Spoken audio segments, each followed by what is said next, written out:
بسم اللہ الرحمن الرحیم وَإِذْ قَالَ إِبْرَاهِيمُ رَبِّ اجْعَلْ هَذَا الْبَلَدَ آمِنًا وَاجْنُبْنِي وَبَنِيَّ أَن نَّعْبُدَ الْأَصْنَامَ رَبِّ إِنَّهُنَّ أَضْلَلْنَ كَثِيرًا مِّنَ النَّاسِ فَمَن تَبِعَنِي فَإِنَّهُ مِنِّي وَمَنْ عَصَانِي فَإِنَّكَ غَفُورٌ رَّحِيمٌ رَبَّنَا إِنِّي أَسْكَنتُ مِن ذُرِّيَّتِي بِوَادٍ غَيْرِ ذِي زَرْعٍ عِندَ بَيْتِكَ الْمُحَرَّمِ رَبَّنَا لِيُقِيمُوا الصَّلَاةَ فَاجْعَلْ أَفْئِدَةً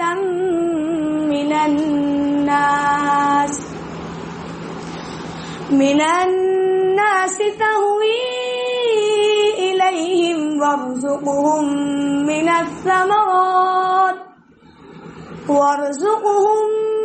الثَّمَرَاتِ لَعَلَّهُمْ يَشْكُرُونَ رَبَّنَا إِنَّكَ تَعْلَمُ مَا نُخْفِي وَمَا نُعْلِنُ وَمَا يَخْفَى عَلَى اللَّهِ مِن شَيْءٍ فِي الْأَرْضِ وَلَا فِي السَّمَاءِ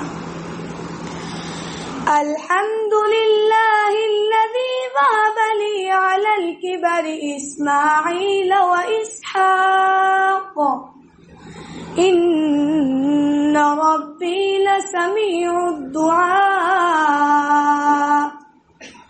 رَبِّ اجْعَلْنِي مُقِيمَ الصَّلَاةِ وَمِن ذُرِّيَّتِي رَبَّنَا وَتَقَبَّلْ دُعَاءِ رَبَّنَا اغْفِرْ لِي وَلِوَالِدَيَّ وَلِلْمُؤْمِنِينَ يَوْمَ يَقُومُ الْحِسَابُ صدق اللہ العظیم. الحمد لله نحمده ونستعينه ونستغفره ونؤمن به ونتوكل عليه ونعوذ بالله من شرور أنفسنا ومن سيئات أعمالنا من يهده الله فلا مضل له ومن يضلل فلا هادي له ونشهد أن لا إله إلا الله وحده لا شريك له ونشهد أن سيدنا ونبينا مولانا محمدا عبده ورسوله صلى الله تعالى عليه وعلى آله وصحبه وسلم. أما بعد أعوذ بالله من الشيطان الرجيم بسم الله الرحمن الرحيم قد أفلح من زكاها وقد خاب من دساها صدق اللہ علیہ. دوستو، بزرگوں، عزیزوں، الحمدللہ آپ سبھی حضرات دین کی باتوں کے سننے کے لیے اکٹھا ہوں گے. الحمدللہ اس کا انتظام ہے. عشاء کی نماز کے بعد تفصیلی کلام ہوگا. اس وقت بھی ہمارے مخلصین نے کہا کہ کچھ اس وقت بھی بیان کر دو، تو سب سے مختصر بیان، جامع بیان، کارآمد ذہن میں آیا کہ مختصر وقت میں بیان کر دو. آیت کی میں نے تلاوت کیا ہے، قد افلح من زکاها وقد خاب من دساها. اللہ تعالیٰ ارشاد فرماتے ہیں بہت سی قسموں کے بعد والشمس وضحاها والقمر اذا تلاها، کتنی قسمیں ہیں. اس کے بعد فرماتے ہیں قد افلح من زکاها، فلاح پائی اس شخص نے نفس کا تزکیہ کیا ہے. وقد خواب من دسا، اور خائب و خاسر ہوئے جسے اس کو محمل چھوڑ دیا ہے. کتنا اہم مضمون ہے. قرآن کا بنیادی مضمون یہی ہے. اسی لیے انبیاء علیہ الصلوۃ والسلام کی بعثت ہوئی ہے. هو الذی بعث فی الامیین رسولا منہم یتلو علیہم آیاتہ ویزکیہم ویعلمہم الکتاب والحکمہ. تزکیہ نفس. انبیاء کی بعثت کا اولین فریضہ، اولین وظیفہ یہی ہے کہ نفوس کا وہ تزکیہ کرے. انسان بالکل جانور ہو گئے تھے، جانوروں سے بدتر ہو گئے تھے. انبیاء علیہ الصلوۃ والسلام کا سلسلہ جاری رہا اور یہی کام تعلیم و تربیت کا وہ فرماتے رہے. انسانوں کو جانوروں کے صفات سے نکالتے رہے. آخر میں کچھ زیادہ بدتری پیدا ہو گئی تھی. نبی اکرم صلی اللہ علیہ وسلم کو اللہ نے مبعوث فرمایا، کیونکہ اللہ تعالیٰ کی عالم ہے. دنیا تو اللہ کی بنائی ہوئی ہے. کب اللہ کو گوارا ہو سکتا ہے کہ اس کو ضائع کر دے؟ نہیں. ہم آپ توجہ کو ہٹا سکتے ہیں، مگر جس نے اس کو پیدا کیا بنایا وہ بنا کب غافل. اسی بنا پر انبیاء علیہ الصلوۃ والسلام کا سلسلہ جاری رہا. جب بھی گمراہی زیادہ ہوئی، جہالت زیادہ ہوئی، تو نبیوں کو بھیجا.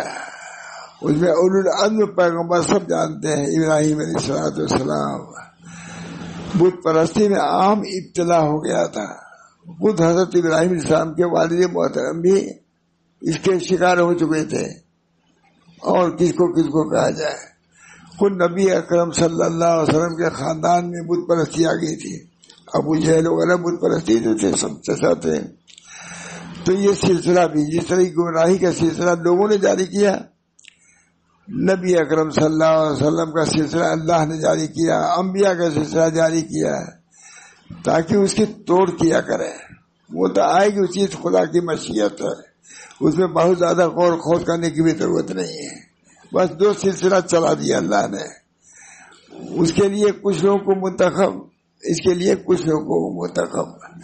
آخر میں نبی اکرم صلی اللہ علیہ وسلم کو مبعوث فرمایا، جس کی غایت و غرض ہی بیان فرمایا. هو الذی بعث فی الامیین رسولا منہم یتلو علیہم آیاتہ ویزکیہم ویعلمہم الکتاب والحکمہ. اسی نفوس کی تزکیہ مانے اس کے سنوارنے کے لیے جو بگاڑ پیدا ہو گیا تھا نفوس میں، اس کے سنوارنے کے لیے انبیاء علیہ الصلوۃ والسلام کی بعثت ہوئی اور اس کا سلسلہ نبی اکرم صلی اللہ علیہ وسلم تک رہا. حضور کا اولین فریضہ تزکیہ. هو الذی بعث فی الامیین رسولا منہم یتلو علیہم آیاتہ ویزکیہم ویعلمہم الکتاب والحکمہ. اللہ تعالیٰ یہ سب جو سلسلے ہیں مدارس کے، خانقاہوں کے، جلسوں کے، تصریف تعریف کے، سب اسی کے فریضہ ادا کرنے کی شاخیں ہیں.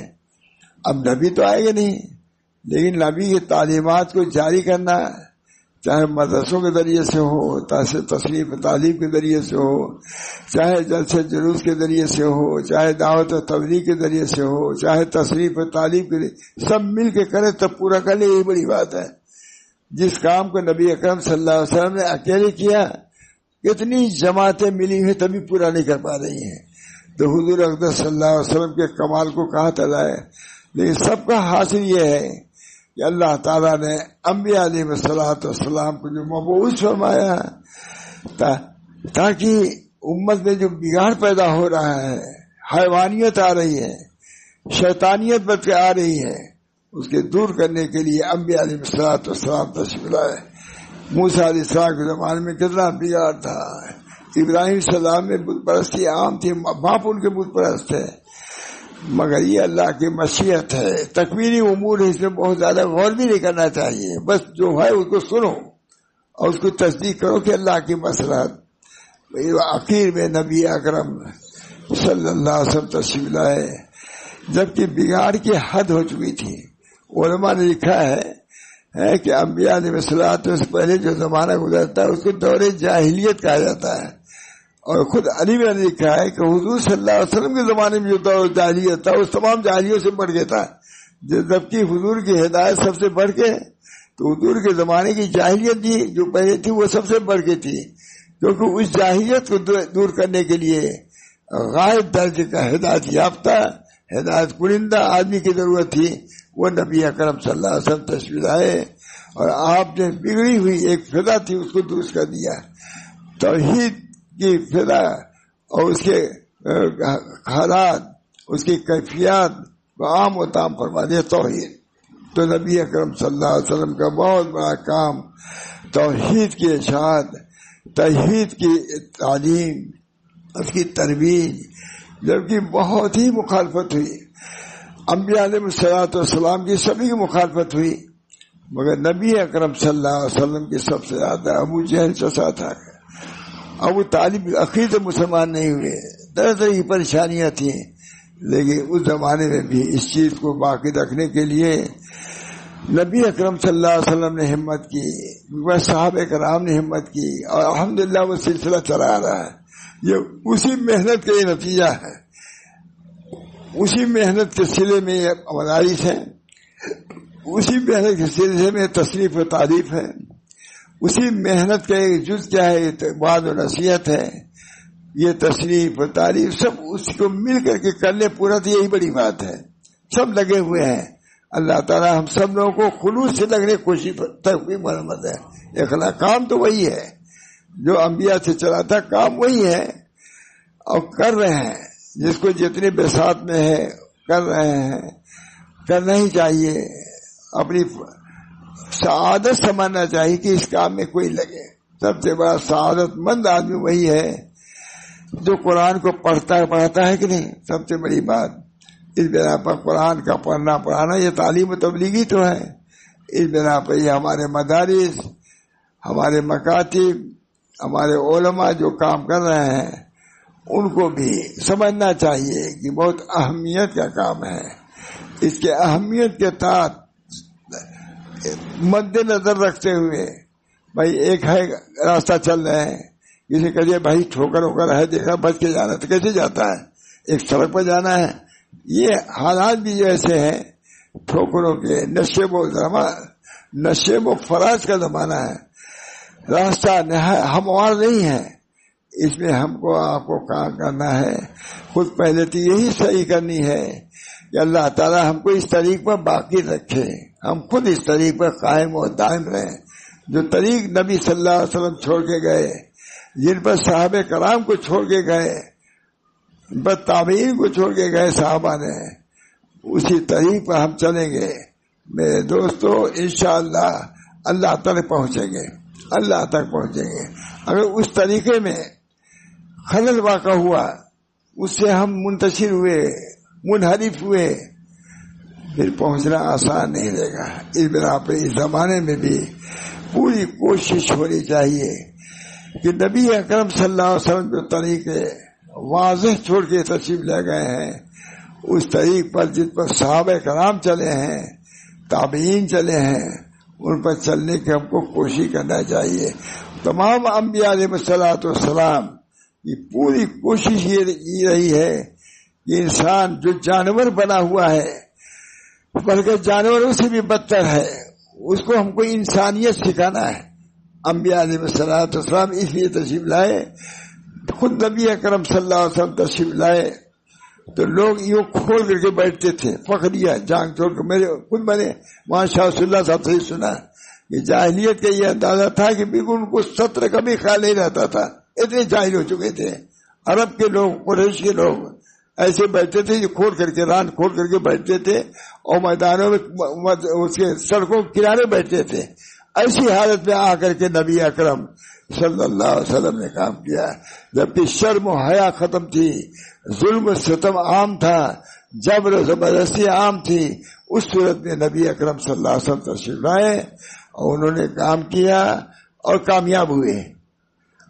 الیوم اکملت لکم، کامیاب ہوئے تبھی تو حضور نے بشارت دیا، الیوم اکملت لکم دینکم واتممت علیکم نعمتی ورضیت لکم الاسلام دینا الیوم اکملت لکم دینکم. یہودی نصاری نے کہا کہ اگر یہ آیت ہم پر نازل ہوتی تو ہم عید مناتے ہیں. یہ آیت صحابی نے عرض کیا حضرت عمر نے غالباً کہ ہم بھی عید مناتے ہیں, 10ویں دن کو عید مناتے ہیں, ہم بھی عید مناتے ہیں. کہا انہوں نے الیوم اکملت. نبی اکرم صلی اللہ علیہ وسلم غایت جاہلیت, لائن دہریت, غایت ضلالت کے درمیان میں تشریف لائے, لیکن امت کو کہاں سے کہاں پہنچا دیا. کانٹوں کو لکھا شبیر احمد صاحب نے اشعار بہت عمدہ ہے کہ کانٹوں کو سوار کر کے گلدستہ بنا دیا. حضور اقدس صلی اللہ علیہ وسلم تاریخ میں لکھا کانٹوں کو سوار کے, کانٹوں اس کو سوار کر کے گلدستہ بنا دیا پھولوں کا. یہ حضور صلی اللہ علیہ وسلم. یہ کام میرے دوستو علماء کی ذمہ داری ہے, اور پھر عوام کی ان کی رہبری میں چلنا ہے, ان کی تائید کرنا ہے. جو حق ہو اس حق پر چلنا یہ ہمارے لیے سعادت کی بات ہے. آج بھی راستہ کھلا ہوا ہے, سعادت کا راستہ آج بھی کھلا ہوا بند نہیں ہے, اور قیامت تک کھلا رہے گا. اس بنا پر ہم جو جتنے بھی ہیں اور جتنے بھی آ سکتے ہیں, ہم سب کو دعوت دینی چاہیے اس کی بات کی. نبی اکرم صلی اللہ علیہ وسلم کا طریقہ وہ ہے جس پر چل کر کے اللہ تک پہنچا سکتے ہیں. اللہ تعالیٰ نے فرما دیا الیوم اکملت لکم دینکم واتممت علیکم نعمتی ورضیت لکم الاسلام. ہم تمہارے دین سے راضی ہو گئے, اب اس کے بعد کیا رہ گیا. اس بنا پر ہم امتیوں کا یہ فریضہ ہے کہ جو دین نبی اکرم صلی اللہ علیہ وسلم چھوڑ گئے ہیں اس کی ہم اتباع کریں. اسی کے لیے جلسے ہیں, محنت مشقت ہے, اسی کے لیے تبلیغ ہے, اسی لیے دعوت ہے, اسی لیے مدرسے, سب کچھ اسی لیے وعظ و نصیحت. صرف یہ رسمی چیز نہیں ہونا چاہیے, بلکہ اس میں نیت یہ ہونی چاہیے کہ اللہ کے راستے کو ہم واضح کریں گے اور امت محمدیہ پہ اس پہ لائیں گے اور لگائیں گے. یہ ہونا چاہیے. اس بنا پر آپ کو بہت ہی اہم زمانے میں بھیجا گیا ہے. اس بنا پر ہم کو اپنے بچوں کی بھی تربیت کرنی ہے, رسوم سے ان کو نکالنا ہے, بری خصلتوں سے نکالنا ہے. ہم لوگ کا کام ہی ہے, یہ دن رات یہی سن رہے ہیں. بچے ہمارے گمراہ ہو رہے ہیں, عقائد سے گڑبڑ ہو رہی ہے, حالات دوسرے ہے کہ دن رات یہی سنتے ہیں. اس طرح پر دل متاثر بھی ہوتا ہے, جی میں آتا بھی ہے کہ بچوں کو تعلیم کا خاص انتظام, تعلیم نہیں بلکہ تربیت کا بھی خاص اہتمام ہونا چاہیے. وہ آپ کے ذمہ ہے. قوا انفسکم یا ایھا الذین آمنوا قوا انفسکم واہلیکم نارا. اے ایمان والو, اپنے نفسوں کو بھی اپنے بچوں کے نفسوں کو بھی آگ سے بچاؤ. حضرت علی نے فرمایا یا حضرت عمر نے, حضرت دونوں میں سے کسی نے کہا اے تعلیم کتاب و سنت کی تعلیم و تربیت دے کر کے جہنم سے بچاؤ. یہ لکھا قوا انفسکم کی تفصیل لکھی ہے وہ ہے کہ قوا انفسکم, اپنے نفسوں کو بچاؤ, اپنے اہل و عیال کو بچاؤ. کیسے بچاؤ؟ کتاب اللہ کی تعلیم دے کر کے, سنت رسول اللہ کی تعلیم دے کے بچاؤ. ہمارا آپ کا فریضہ ہے. ہم لوگ کا جو سفر ہوتا ہے اللہ تعالیٰ اسی لیے سے سفر کی توفیق دے, نہ کھانے کے لیے نہ پینے کے لیے نہ عزت کے, بس دل میں داعیہ یہی جذبہ ہو کہ لوگ اللہ کی راہ پا جائیں. ہمارے حضرت مولانا محمد قاسم صاحب الحمدللہ نے فرماتے تھے کہ میں واعظ کا داعیہ اور جذبہ تو مولانا محمد قاسم صاحب کے اندر تھا. یہ ہمارے حضرت فرماتے تھے, لکھا بھی کتابوں میں. مولانا محمد قاسم صاحب فرماتے تھے کہ اصل واعظ کا داعیہ اور جذبہ تو مولانا شہید کے اندر تھا. ایسا ان کو تقاضا ہوتا ہے جیسے پیشاب پاخانہ کا تقاضا ہوتا ہے, آدمی بےتاب ہو جاتا ہے, اسی طرح ان کو بھی تقاضا ہوتا تھا کہ کسی طریقے سے امت اصلاح پاوے. آپ کو بہت مشہور واقعہ ہے کہ حضرت شہید باہر نکلے جامع مسجد کے, تو اس جگہ پر گئے جہاں فاحشہ عورتوں کا اجتماع تھا. معلوم بہت مشہور واقعہ ہے, جہاں فاحشہ عورتوں کا اجتماع تھا. پنچ مچھی کی پھٹے سے گئے, وہ بھی لکھا ہوا, گئے کنڈی کھڑکھٹایا, کہا کون؟ کہا اسماعیل.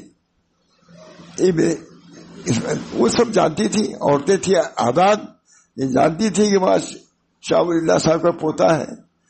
کھولتے دیا دروازہ. کہا تم لوگ کیا کرے؟ کہا تم لوگ آپس میں سنا رہی ہو، ہم بھی کچھ سنائیں گے.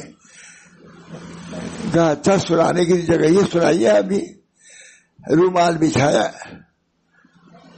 اور پڑھا اعوذ باللہ من الشیطان الرجیم بسم اللہ الرحمن الرحیم والتین والزیتون، پوری سورہ پڑھی. اسی وقت سب بےتاب ہو گئی عورتیں جو فاحشہ عورتیں تھیں. پڑھنے کا ڈھنگ اثر سے پڑھا. فاحشہ عورتیں یوں رگڑنے لگی ہاتھ کو. فاحشہ عورتیں تھیں. خون نکلنے لگا بجائے مہندی کے خون. انہوں نے کہا گھبراؤ نہیں، سب اپنا اپنا نکاح کر لو، یہ ہو گیا، بات ختم ہوگی. تو یہ اس زمانے میں انہوں نے کہا، حضرت قاسم صاحب نے فرمایا کہ میرا واس کہنے کا تو ماں اسماعیل کو ڈھنگ تھا، ان کا حق تھا. کس طرح انہوں نے اسماعیل کا حق کی واضح اب بھی ہوتا ہے، ہم لوگ بھی کرتے ہیں. اللہ تعالی ہم سب لوگوں کو ہمارے واضحوں میں اثر پیدا فرمائے. اثر ہوگا خود اپنے طور پر جب ہم متاثر ہوں گے، اپنے واضح سے ہم خود متاثر ہوں گے تب دوسروں پر اثر ہوگا. اس بنا پر واضح رسائے جلسے سب ہو رہے ہیں الحمدللہ. احسانی یہ بہت ہی اچھی چیز ہے، مگر اس میں اپنی نیتوں کو درست کرنے کی بھی ضرورت ہے. نام و نمود کی ضرورت نہیں، بلکہ اس میں بھی اللہ کے رضا، اللہ کی خوشنودی مطلوب ہوگی. یہ بات آپ کو کہاں سے کہاں پہنچا دے گا. حضرت شیخ عبدالحق محدث دہلوی مدینہ منورہ میں تھے. ان کے شیخ نے کہا کہ تم ہندوستان جاؤ، ہندوستان میں تم سے کام ہوگا. انہوں نے کہا حضرت میں مدینہ چھوڑ کے کہاں جاؤں، وہاں مجھ کو کیا ملے گا؟ کہا نہیں، جاؤ تم بیان کرو. کہ کیا بیان کرنے سے مجھ کو فائدہ ہوگا؟ کہا بہت فائدہ ہوگا. کیا تو تشریف لائے، رنگ دیا چاہیے. اس بنا پر کہا آواز میں بھی بہت فائدہ ہے. جیسے مدینہ منورہ میں بیٹھ کر کے درود شریف پڑھنے میں، عمل کرنے میں فائدہ، اسی طریقے ہندوستان میں واز کرنے کا بھی فائدہ ہے. قرآن و حدیث کو پہنچاؤ، امت کی اصلاح کی فکر کرو. امت گمراہی کی طرف جا رہی ہے، امت بدعات کی طرف جا رہی ہے. سنتوں کے راہ پر لاؤ. آج بھی اس کی ضرورت ہے. اللہ ہم سب کو اس کی توفیق مرحمت فرمائے. الحمدللہ جلسہ بھی ہو رہا ہے اسی لیے سے ہو رہا ہے، بلکہ اس سب جتنے مکاتب ہیں، جتنے مدارس ہیں، جتنی یہ مجلس ہیں، سب اسی لیے تو سب لوگ جمع ہیں. اور کس لیے آئے؟ سب اسی سننے کے لیے آئے. میں بھی یہی سنانے کے لیے آ گیا، آپ بھی سن رہے ہیں اور سے سن رہے ہیں. یہی اگر عمل قبول ہو جائے، آج ہم سب کی مغفرت ہو جائے. ایک مجلس میں ایک شیخ نے یہ پڑھا، محمد البشر لا کالبشری، محمد البشر لا کالبشری بل هو یاقوت بین الحجری. ہے مشہور، بہت بڑے بزرگ نے. محمد بشر ہے، یہ عام بشر کی طرح نہیں ہے، بلکہ جیسے یاقوت پتھر ہوتا ہے اور پتھروں میں، اسے نبی اکرم صلی اللہ علیہ وسلم کی حیثیت یاقوت پتھر جیسی ہے. جب انہوں نے یہ شعر پڑھا مجلس میں تو اللہ کی طرف سے الہام ہوا ہے کہ تم سب کی مغفرت ہو گئی. جب بزرگ کہتا ہے کہ جب وہ پڑھتے تھے یہ ضرور پڑھتے تھے، محمد البشر لا کالبشری بل هو یاقوت بین الحجری. بہرحال کام جاری ہے، اللہ کا شکر ہے. جگہ جگہ مختلف نوعیت سے جاری ہے، تصریف تعلیم سے بھی جاری ہے، وعظ و نصیحت سے بھی جاری ہے، دعوت و تبلیغ سے بھی جاری ہے، ہر طرح پڑھنے پڑھانے سے بھی جاری ہے. مدارس بھی الحمدللہ قائم ہو رہے ہیں، مکاتب قائم ہو رہے ہیں. یہ بہت ہی خوش آئین چیز ہے. اللہ تعالی ہم سب لوگوں کو اپنے اپنے کام کو جو فریضہ ہم سے منسلک ہے خلوص کے ساتھ کرنے کی توفیق دے، اور دعا کریں کہ اللہ تعالیٰ جو ہم نے طریقہ اختیار کیا ہے صحیح ہو، خلوص کے ساتھ ہو، اور اس کے منافع کو اللہ عام و تام فرما دے. یہ مختصر سی بات دائی کے ذہن میں کیا تھا آپ نے کہا دیا، ذرا کہہ دیا. دعا کیجیے اللہ تعالیٰ اس کہنے کو بھی زیادہ فرما دے، نافع فرما دے. اللہ کے وما ذالک علی اللہ بعزیز، اللہ کے لیے کچھ مشکل نہیں ہے. اس بنا پر دعا کیجیے اللہ تعالیٰ سے. اللہ تعالیٰ ہم سب لوگوں کو پکا سچا دیندار متقی پرہیزگار بنا دے، اور قرآن پاک کو پڑھنے والا، پڑھانے والا، اس پر عمل کرنے والا بنائے. جو حضرات اس میں لگے ہوئے ہیں بہت بڑی فضیلت کا کام انجام دے رہے ہیں، ان کو بھی اپنی بھی قدر کرنی چاہیے، اس کام کی قدر کرنا چاہیے، اوروں کو بھی اس کی قدر کرنی چاہیے۔ اللہ تعالی ہم سب لوگوں کو تدین تقوی کی زندگی نصیب فرمائے اور ایسے اعمال کے کرنے کی توفیق دے جو اللہ کی رضا، اللہ کے خوشنودی کا سبب ہو۔ ربنا تقبل منا انک انت السمیع العلیم برحمتک یا ارحم الراحمین، محمد سید نبی کریم صلی اللہ تعالی علیہ وسلم۔